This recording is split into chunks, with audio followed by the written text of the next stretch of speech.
말씀 묵상.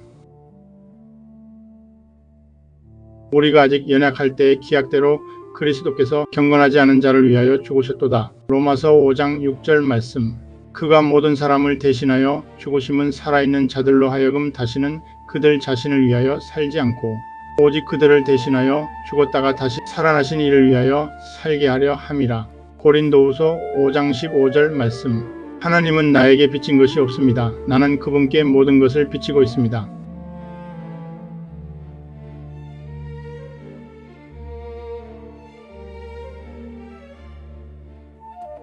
God owes me nothing. I owe him everything. Pastor R.C. Sproul.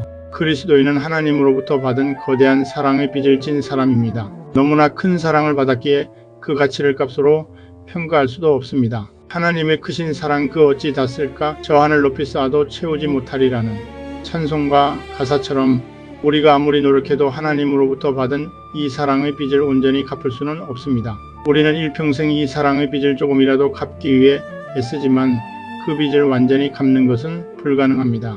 오직 내 안에 계신 성령께서 그 사랑의 능력을 부어주실 때 비로소 우리는 나눔의 삶을 실천할 힘을 얻습니다.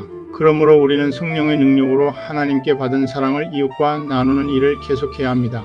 오늘도 그 은혜의 빚을 갚는 마음으로 내 곁의 이웃에게 주님의 사랑을 전하시기 바랍니다. 우리가 사랑함은 그가 먼저 우리를 사랑하셨음이라. 요한일서 4장 19절 말씀. 우리가 형제를 사랑함으로 사망에서 옮겨 생명으로 들어간 줄을 알거니와 사랑하지 아니하는 자는 사망에 머물러 있느니라. 요한일서 3장 14절 말씀. 이와 같이 너희 빛이 사람 앞에 비치게 하여 그들로 너희 착한 행실을 보고 하늘에 계신 너희 아버지께 영광을 돌리게 하라. 마태복음 5장 16절 말씀. 임금이 대답하여 이르시되 내가 진실로 너희에게 이르노니 너희가 여기 내 형제 중에 지극히 작은 자 하나에게 한 것이 곧 내게 한 것이니라 하시고. 마태복음 25장 40절 말씀. 서로 친절하게 하며 불쌍히 여기며 서로 용서하기를 하나님이 그리스도 안에서 너희를 용서하심과 같이 하라. 에베소서 4장 32절 말씀. 여호와 샬롬.